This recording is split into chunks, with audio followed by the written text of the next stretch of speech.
आज के छोटे परंतु बहुत महत्वपूर्ण कार्यक्रम के अंदर उपस्थित भारत सरकार के गृह सचिव श्रीमान भल्ला जी, सीआरपीएफ के डीजी श्रीमान माहेश्वरी जी, यहां पर उपस्थित करीब करीब 7 सुरक्षा बलों के डायरेक्टर जनरल, गृह विभाग के अधिकारीगण और आज इस कार्यक्रम के साथ साथ पूरे देश भर में फैले हुए हमेशा देश की सुरक्षा के लिए अहर्निश अपनी जान की भी बलिदान लेने के लिए तत्पर ऐसे मेरे सभी सुरक्षा बलों के वीर योद्धाओं, आज यहां पर एक छोटे से कार्यक्रम से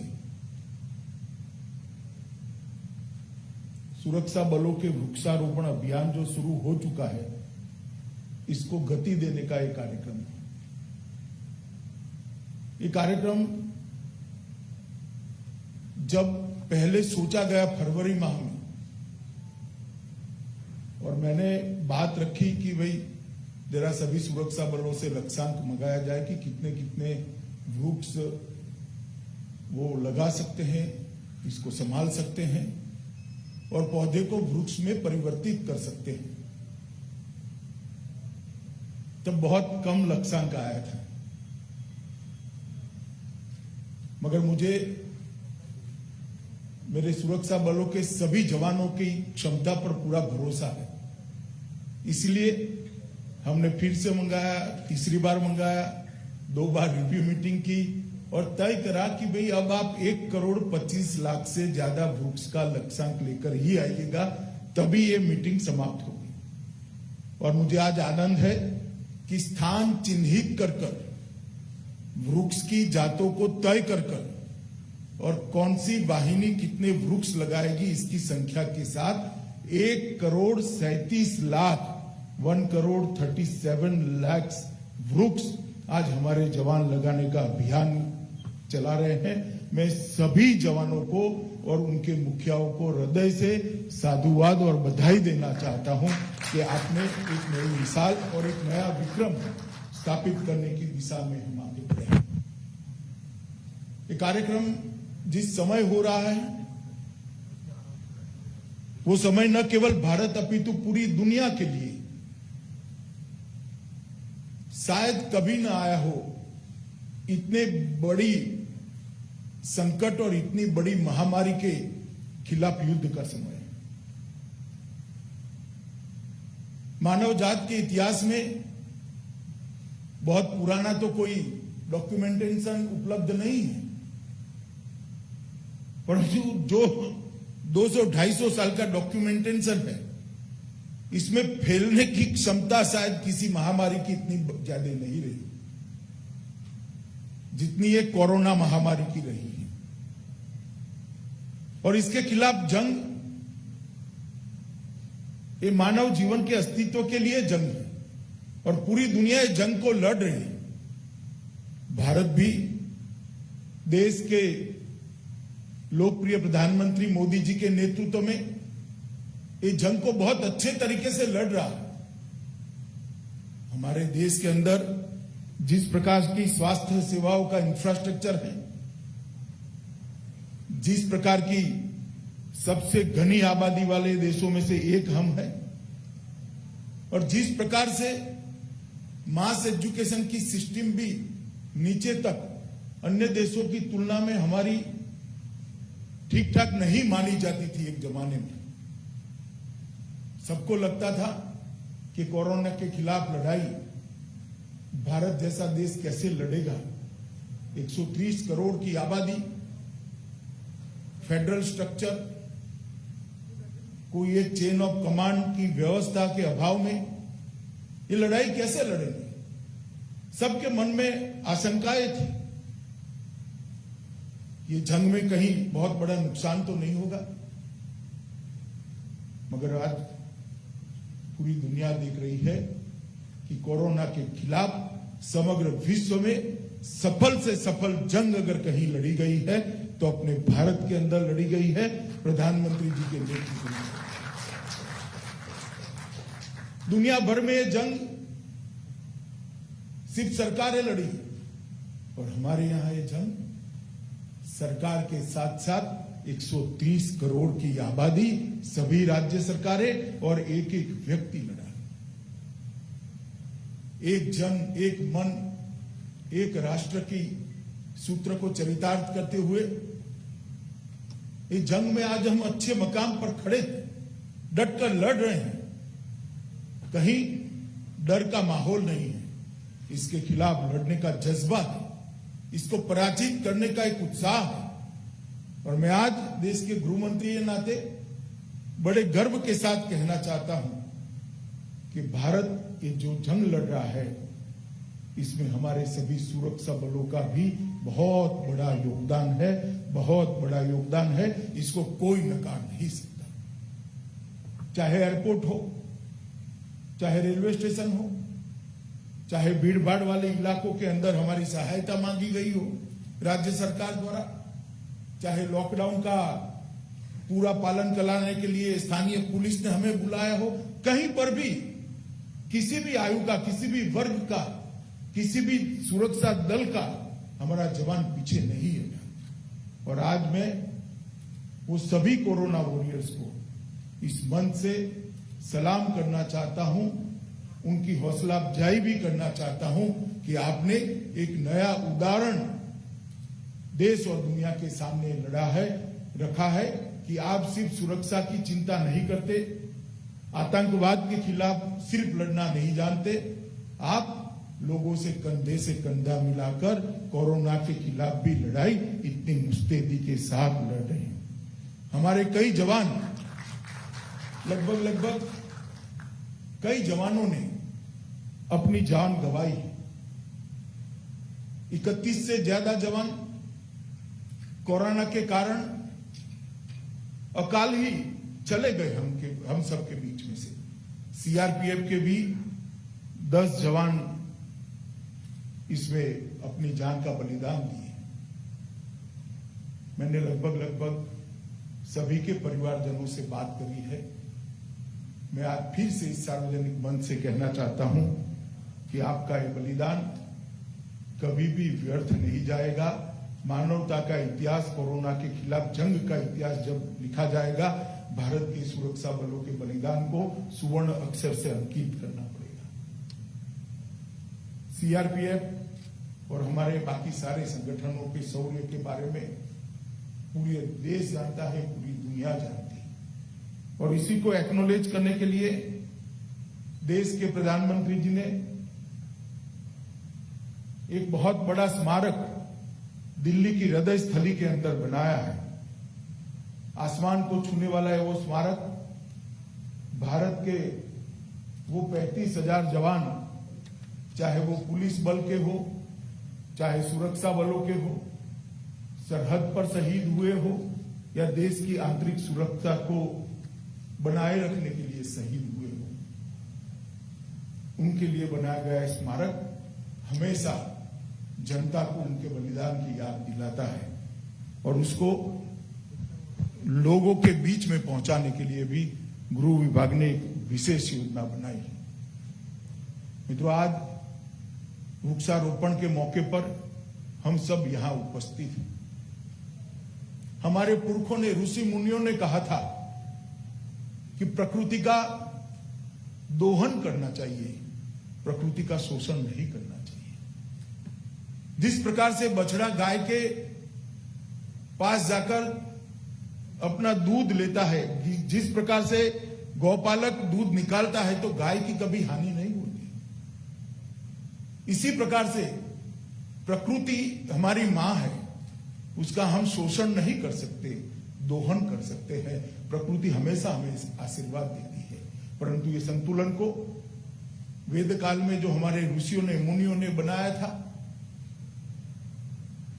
भौतिकवादी विचार की आंधी ने इस संतुलन को तोड़ा और आज जलवायु परिवर्तन, बढ़ते तापमान, ग्लोबल वार्मिंग की खतरे हमारे सामने खड़े हुए।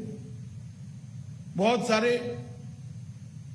वैज्ञानिक ये चिंता कर रहे हैं कि ओजोन के स्तर के अंदर जो छिद्र पड़े हैं, वो छिद्र अगर बड़े हो जाते हैं तो पृथ्वी का अस्तित्व कैसे बढ़ेगा, क्योंकि ओजोन का स्तर ही है जो सूर्य नारायण के हमें मिलती ऊर्जा को सहन करने के लायक बनाता है। अगर पृथ्वी और सूर्य नारायण के बीच में से ओजोन का स्तर निकल जाता है तो पृथ्वी पर इतनी गर्मी हो जाएगी कि हम इसको सहन नहीं कर सकते, मानव जीवन ही असंभव हो जाएगा। और वो ओजोन के स्तर के अंदर छिद्र पड़ने का मुख्य कारण है ऑक्सीजन की कमी, कार्बन डाइऑक्साइड और कार्बन मोनोऑक्साइड की बढ़ती हुई मात्रा। कौन इसको रोक सकता है? कोई मानवी नहीं रोक सकता। केवल और केवल इस संकट से हमें वृक्ष ही बचा सकता है।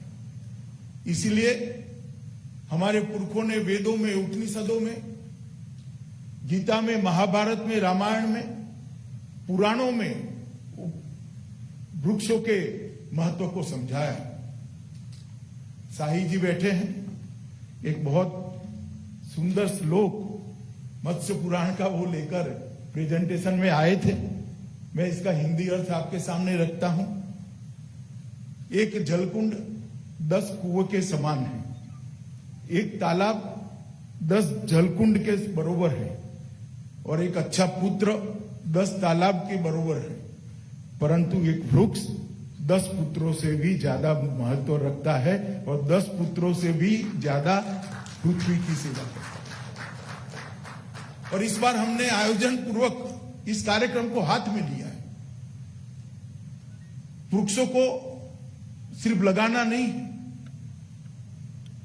मेरा सभी जवानों से, सभी बलों से अपील है कि वो अपने से बड़े न हो जाए तब तक उसकी ध्यान रखना है, बाद में वो हमारा ध्यान रखेंगे। एक बार वृक्ष को हमसे बड़ा कर दीजिए, तब तक आप उसका ध्यान रखिए, वो पीढ़ियों तक हमारा ध्यान रखेंगे। और इस बार हमने जो पौधों का चयन किया है उसमें बहुत सोच समझ कर किया है, जिसका आयुष्य 100 साल से बड़ा है, ऐसे पौधों को चयनित किया है। चाहे जामुन हो, चाहे नीम हो, चाहे पीपल हो, बड़े मैदानों में वट वृक्ष हो, बरगद का पेड़ हो, इस प्रकार के 100 साल से ज्यादा जीने वाले वृक्षों को हमने एक अनुपात के अंदर लिया है। बीच में छोटे छोटे वृक्ष होंगे, ये वृक्ष जब घटादार होगा छोटे वृक्ष निकलते जाएंगे। आज यहां पर जो सौर्य वन बनाया गया है, इसमें भी लंबे जीने वाले वृक्ष और पॉपुलर का एक सम्मिश्रण कर बनाया गया है। ये लंबे जीने वाले वृक्ष जब बड़े हो जाएंगे तब तक पॉपुलर निकल जाएगा, क्योंकि उनका आयुष्य इतना नहीं है, मगर उसकी घटाई इतनी हो जाएगी कि पूरा सौर्य वन आच्छादित हो जाएगा।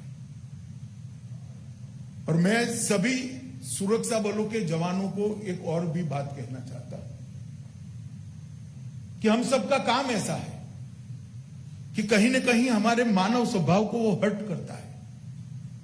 आप हमेशा सुरक्षा की चिंता करते हो, हमेशा दुश्मन से आने वाले हमलों से सतर्क रहते हो, और हमला आता है तो इसको निष्ठुरता पूर्वक देश के लिए अपने प्राणों की भी बाजी लगाकर सुरक्षित कर उसको मार गिराते हो। ये जो वृत्ति है, वो वृत्ति देश की सुरक्षा के लिए तो बहुत जरूरी है, मगर साथ में ये जो एक वृक्ष बोने की आदत है, वृक्ष को जिंदा रखने की आदत है आपके अंदर, इसको इक्वलाइज करने के लिए आपके अंदर मानवता को भी जिंदा रखने के लिए बहुत महत्वपूर्ण है।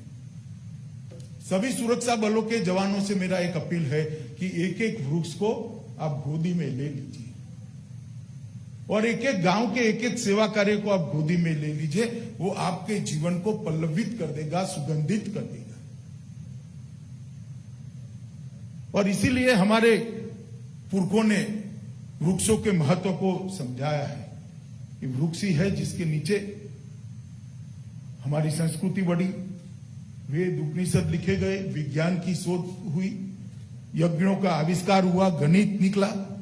ये वृक्ष ही है जो हमें प्राण वायु देते हैं, प्राणवायु के बगैर शरीर की कल्पना भी नहीं की जा सकती। इसके लिए इसको प्राणवायु कहते हैं, जो प्राण का संरक्षण करते हैं।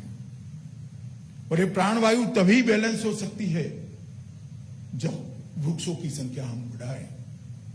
एक पीपल का वृक्ष 100% ऑक्सीजन देता है, एक नीम का वृक्ष 50% देता है, बरगद 80% देता है, एक जामुन 60% देता है। ऐसे वृक्ष जिनका आयुष्य ज्यादा है वो ऑक्सीजन भी ज्यादा देते हैं। इसलिए हर ऋतु में जीने वाले वृक्ष, हर काल में रहने वाले वृक्षों का हमने चयन किया है। और ये वृक्षों के जो वन आज आप लगा रहे हो, आने वाले कई वर्षों तक भारत की और संपूर्ण मानव जात की और हमारे पर्यावरण की चिंता करेगा। हमारे ओजोन के स्तर को बनाने के लिए, बनाए रखने के लिए नीचे ही कार्बन डाइऑक्साइड को न्यूट्रलाइज करता रहेगा। मित्रों, आज एक बहुत बड़ा काम सुरक्षा बलों के द्वारा किया गया है। देश के प्रधानमंत्री जी ने भी पहले जब वो गुजरात के मुख्यमंत्री थे तब, और बाद में जब प्रधानमंत्री बने तब पर्यावरण को, पर्यावरण के संरक्षण को, पर्यावरण के संवर्धन को, तीनों को बहुत महत्व दिया है। गुजरात एकमात्र ऐसा राज्य था जहां सबसे पहले जलवायु परिवर्तन की चिंता करने के लिए एक डिपार्टमेंट की रचना की गई। ग्लोबल वार्मिंग की चिंता करने के लिए एक डिपार्टमेंट की रचना की गई। 8 करोड़ माताओं को गैस के सिलेंडर देते हैं। सबको लगता है कि पॉपुलिस्ट प्रोग्राम है। कुछ लोगों को लगता है कि माताओं की आंख को धुएं से बचाने के लिए, फेफड़ों को धुएं से बचाने के लिए भी प्रोग्राम है। मुझे उसमें दिखाई पड़ता है देश के वातावरण को शुद्ध रखने का भी ये प्रोग्राम है। 8 करोड़ घरों में धुआं उठना बंद हो जाए तो कार्बन डाइऑक्साइड का उत्सर्जन कितना बंद हो जाए।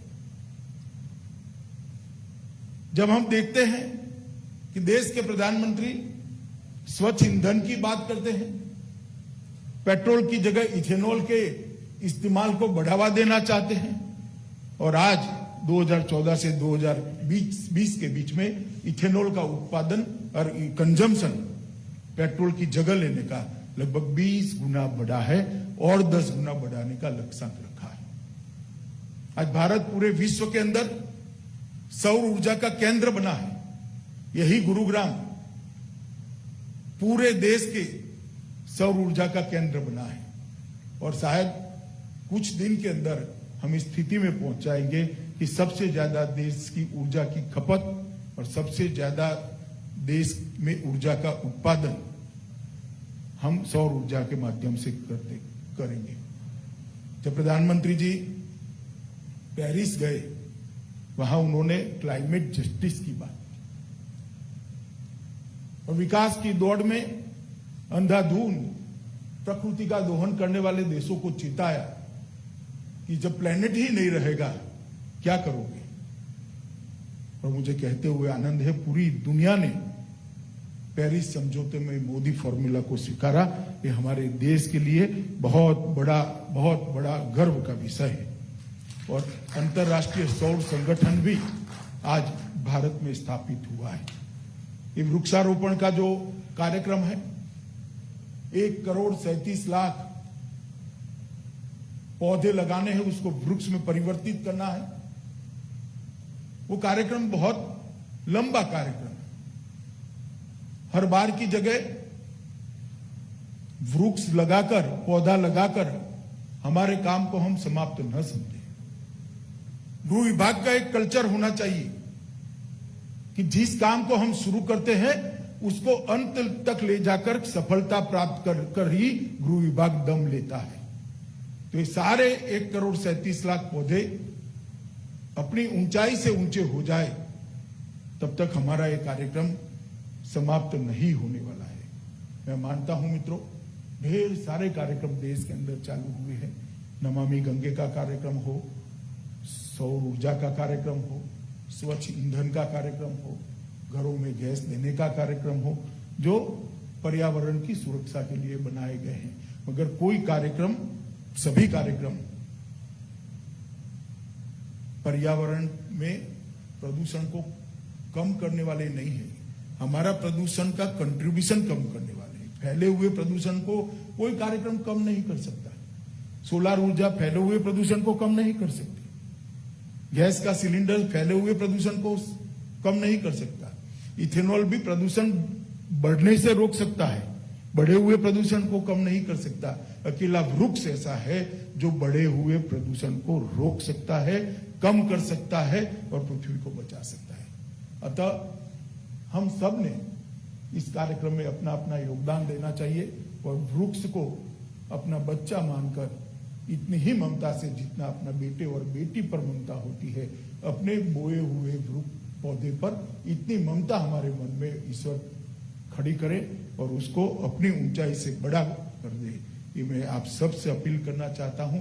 फिर से एक बार सरहद की सुरक्षा करने वाले, सरहद की सुरक्षा करते करते, आंतरिक सलामती की चिंता करते करते शहीद हुए सभी जवानों को मैं नमन कर कर श्रद्धांजलि देता हूं।